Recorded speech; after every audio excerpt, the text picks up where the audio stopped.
राहुल शिंदे अध्यक्ष महाराष्ट्र कर्मचारी युनियन। आज 12 तारीख आहे।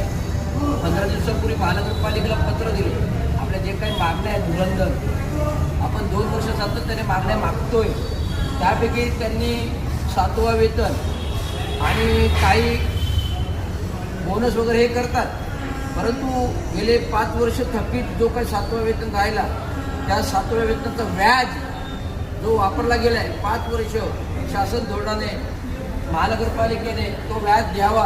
शासन GR न्यायालयाचे आदेश हे पाहता तो फरकाचं आपल्याला व्याज मिळाला पाहिजे आणि तो व्याज देणं महानगरपालिकेला क्रमप्राप्त आहे।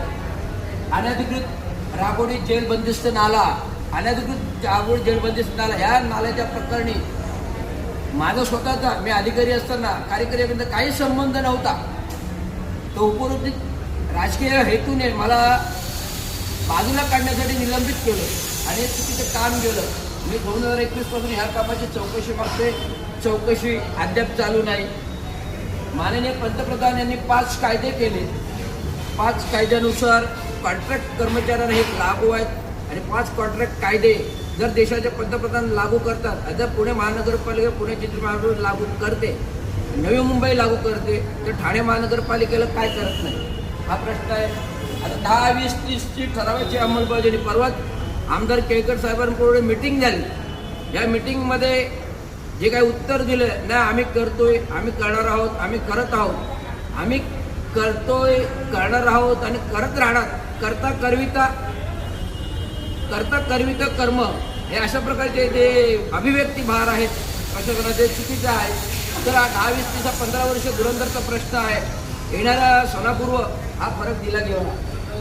कर्मचाऱ्यांचे जे भत्ते आहेत ओव्हर टायमाचे ते दिले जात नाहीत। आज काय करतोय महानगरपालिका ही पूर्ण ठेकेदारी पद्धत राबविते। मग ते घनकचरा असो, पाणी असो, विद्युत असो, TMT असो, याच्यामध्ये TMT कर्मचाऱ्यांना पण आता काही कर्मचारी भेटले, साहेब आम्हाला ठेकेदारांनी काढलं, म्हणजे कायदा कानून ही घटना आहे की नाही? म्हणजे महाराष्ट्र शासन नियमावली आणि महानगरपालिकेचा एक ठेकेदारांवर कंट्रोल आहे की नाही? याचा अर्थ ठेकेदार आणि अधिकारी मिलीभगत आहेत आणि मिलीभगत असल्यामुळे परस्पर बिलं घेतात आणि कामगारांना, गरीब कामगारांना लाथ मारतात। आणि गेले मला वाटतं मागच्या 2 वर्षाभरापूर्वी 1.5 वर्षापूर्वी 40 कामगारांना काढले। हे 9 महिने इथे उपोषण करत होते। आज पण काही कर्मचाऱ्यांना काढले, TMTच्या कर्मचाऱ्यांना काढले। हे कॉन्ट्रॅक्टर कुठले? महाराष्ट्र बाहेरचे आहेत, दिल्ली, उत्तर प्रदेश, बिहार आणि महाराष्ट्र ठेकेदार नाव असून पण त्यांच्याकडे काम नाही। म्हणजे आपल्या लोकांना काम नाही, परराज्यातल्या लोकांना काम, म्हणजे कोणाच्या लागे बांधे हे तपासावे। आणि महात्मा फुले नगर खाटण रोड सफाई कामगारांच्या 15 वर्ष बिल्डिंग तोडल्या धोकादायक नसताना आज मी सातत्याने 2 वर्ष ओरडतोय, 2 वर्ष मागणी करतोय। तिथे आमचं घर होतं, दादोजी कोंडदेवच्या जागेमध्ये आमचं घर होतं। 1967 साली झोपड्या होत्या, त्या आम्ही दादोजी कोंडदेव स्टेडियमसाठी दिल्या ना आमच्या बाबांनी। आणि 78-19 स्टेडियम घडवलं, हे कोणाचं श्रेय आहे? ते चांगो शिंदेचं श्रेय आहे ना। मग चांगो शिंदेचं श्रेय आहे, मग ते कामगारांच्या लपाटाच्या इमारती धोकादायक का तोडल्या, घरं का होत नाहीत हा प्रश्न आहे। कोरोना कालावधीमध्ये ज्या ज्या कामगारांनी काम केलं त्यांची वेतनं दिलेली गेलेली आहेत ठेकेदारांनी। आणि आत्ताच हाती आलेलं म्हणजे परवा झालेल्या मीटिंगनुसार कॉन्ट्रॅक्टर ठेकेदार फंड ग्रॅज्युटी घेऊन बिलं घेऊन काय फरार झालेले आहेत। आणि कामगार आमचे काल याद्या घेऊन आमदाराकडे बसून त्याचा काही ठोस निर्णय नाही। तर प्रशासनाला हा सल्ला आहे की जेवढे ठेकेदार आहेत तेवढे ठेकेदारी पद्धत बंद करा। एक ब्रँडेड अशी कंपनी ॲप महानगरपालिकेने तयार करावी। या कंपनी ॲपमध्ये सर्व ठेकेदारांचे जे काही काम आहेत, टेंडर आहेत, ते बांधील घ्यावे आणि नियम द्यावा। जेव्हा जेव्हा तुम्ही बिलं द्याल, ठेकेदारांची रक्कम आणि कामगारांची देय रक्कम हे बिलामध्ये वळती करून महानगरपालिकेच्या खात्यामध्ये जाऊन ही बिलं महानगरपालिकेच्या खात्यात गेली पाहिजेत। आणि महानगरपालिकेच्या खात्यात जर बिलं गेली तर महानगरपालिकेच्या कामगारांना देय राहील ना। मग तुम्ही असं का करत नाही? केवळ ठेकेदाराचे भरे का पडताय? जेवढे आपले अधिकारी आहेत, वरिष्ठ दर्जाचे अभियंता आहेत,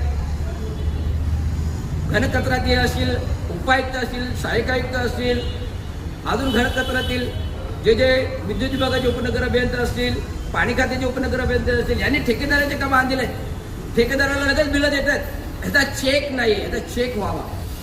हे चेक नसल्यामुळे ठेकेदार सगळं पेमेंट घेऊन पसरला जातो.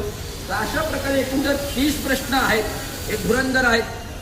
कामगारांची सेवा भरती, 1773 पदाची भरती, 17,000 कर्मचाऱ्यांनी पैसे भरले, 1,800 रुपये अजून भरती नाहीत. फायर ब्रिगेड तिथे मार्केटला आग लागली, लगेच 708 भरती. परंतु ही भरती झाल्याशिवाय ती भरती होणार नाही ना. म्हणून 15 ऑगस्टला आपण उपोषणाला बसतोय. ते महानगरपालिकेत नाही बसत, 15 ऑगस्टला उपोषणाला बसतोय. ते जिल्हा कलेक्टरवर बसतोय. का? कारण आयुक्ताकडे मागण्या करून थकलो आपण. आयुक्तांकडे मागण्या करून थकल्यामुळे शेवटी जिल्हाधिकाऱ्यावर बैठक आपली. जिल्हाधिकाऱ्यांनी मी कालच बसलो. पोलीस यंत्रणाची मला आता फोन आले, साहेब तुमचं उपोषण आहे. होय उपोषण आहे. इथे उपमुख्यमंत्री झेंडावंदन करत आहेत, इथे त्यामुळे प्लीज उपोषण मागे घ्या. तसं घेणार नाही तर लिखित पत्र आयुक्ताला द्या. लिखित पत्र आयुक्ताला दिल्यानंतर हे मागण्या